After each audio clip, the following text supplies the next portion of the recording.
cities, deserts, undersea, and even in space. And in the end, guests could choose the path they wanted to take back to the future port. You could choose the space station Brava Centauri, depicting space colonization, the desert farm of Mesa Verde, depicting arid zone agriculture, or from the Sea Castle Research Base, depicting ocean colonization. Sadly, Horizons was closed on January 9, 1999. The building remained empty for over a year, and the animatronics were abandoned. For a long time, some of these animatronics were piled up under the Carousel of Progress. In the basement, directly under one of the stages, the animatronics of Jules Verne, the dad from Mesa Verde, and what appears to be the astronaut from the Brava Centauri space station were stored and used for parts for the Carousel of Progress animatronics. But these animatronics have now been removed. Some of them went home with Imagineers, others were completely recycled, and the rest? We'll never know. Maybe all the parts that could be used have been used, and there's nothing else left of them. Funtown Mountain Animatronics. Guntown Mountain was a Wild West theme park that opened back in 1969 in Cave City, Kentucky. As time went by, the park started losing popularity, and this meant that each year fewer and fewer guests visited the park, which led to its demise and closure in 2013. The park remained completely abandoned for 2 years until 2015 when a man named Will Russell bought it.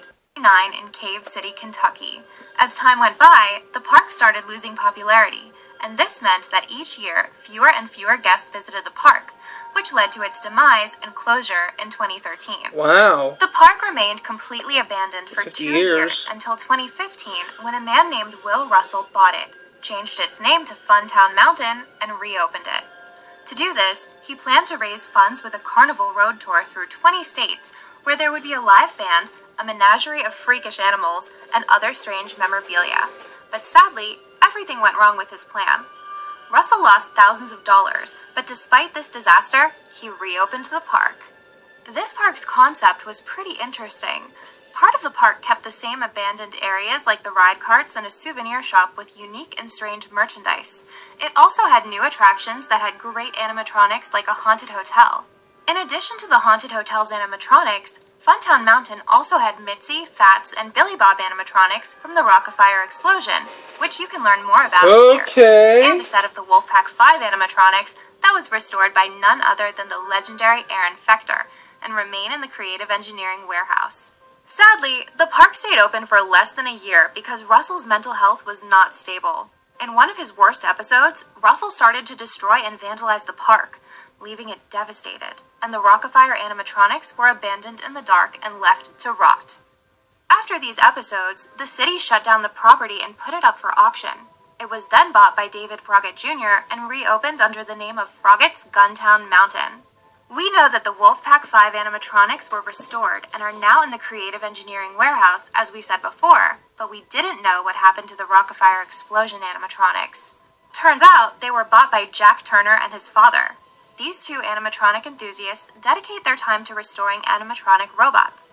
Jack, a huge Five Nights at Freddy's fan, decided to buy and restore these animatronics from Funtown Mountain as an educational project so he could learn more about electronics. It took Jack about a year and a half just to restore Mitzi. Wow. According to Turner, the animatronics were not in an awful state, but they didn't work at all, and there was a lot of work to be done on them so they could work again.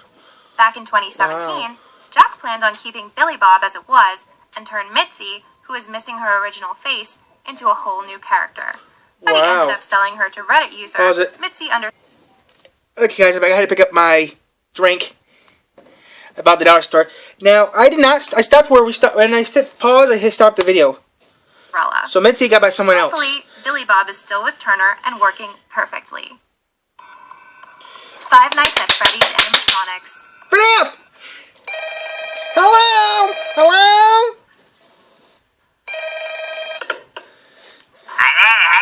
Welcome to Fast Fast Pizza, a mystical place for kids and grown-ups alike, where fantasy and fun come to life.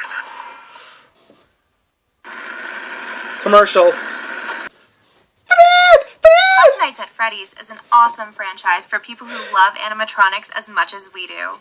There have been lots of things inspired by Scott Cawthon's creation, including toys, books, and of course, attractions. The first Five Nights at Freddy's inspired attraction was Fright Dome, which opened in September 2016 at the Circus Fright Dome. The attractions brought to life the infamous Freddy Fazbear's Pizzeria. It used to change every day it was open, so it would have new jump scares at different locations. The rooms vaguely recreated the scenes from the first game, and figures of each of the animatronics appeared, scaring guests all over. Sadly, these figures were not animatronics, but the popularity of this attraction probably inspired the hopefully upcoming Sally Corporation Five Nights at Freddy's Dark Ride. We've talked about this attraction before. It was presented at the 2016 IAAPA Expo by Sally Corporation. This ride is designed to be a real-time, multiplayer version of the game. This dark ride mixes gaming, animatronics, large-scale video projection, special effects, and immersive sets and scenery. Hi, Bonnie. Just like in the game, guests will act as the new night security guards in Freddy Fazbear's Pizzeria, where they will have to defend themselves from the malfunctioning animatronics that roam the restaurant at night. Their only weapons will be flashlights that scare the robots away and the ability to shut doors. The ride will have multiple endings, so sometimes the team will be able to survive till morning and sometimes they won't. Sadly, there's no info on when it will be open or even where, but the good news is that this attraction can be acquired by any theme park, so hopefully someone steps up and builds this ride in their park. But that doesn't mean there are no Five Nights at Freddy's animatronics in existence today. There is. Back in 2015, Creepypasta. a YouTuber by the name of Dr. Creepypasta created the first animatronic Freddy Fazbear. This animatronic might not have been the most advanced one, but it was certainly terrifying. It can move and talk, and can be programmed to do and say different things too. He first created this animatronic for his personal entertainment and as a hobby, but after a while, he decided to share it with the world and created a YouTube channel where he posted lots of videos and updates about the animatronic. After his videos began gaining popularity, he decided to create animatronics for the rest of the band, so he created separate animatronics of Bonnie, Chica, Foxy, and Springtrap. He continued sharing videos of his animatronics until about 2 years ago. Then, last year, the animatronics appeared to be on sale on Craigslist for $25,000. We're not sure who bought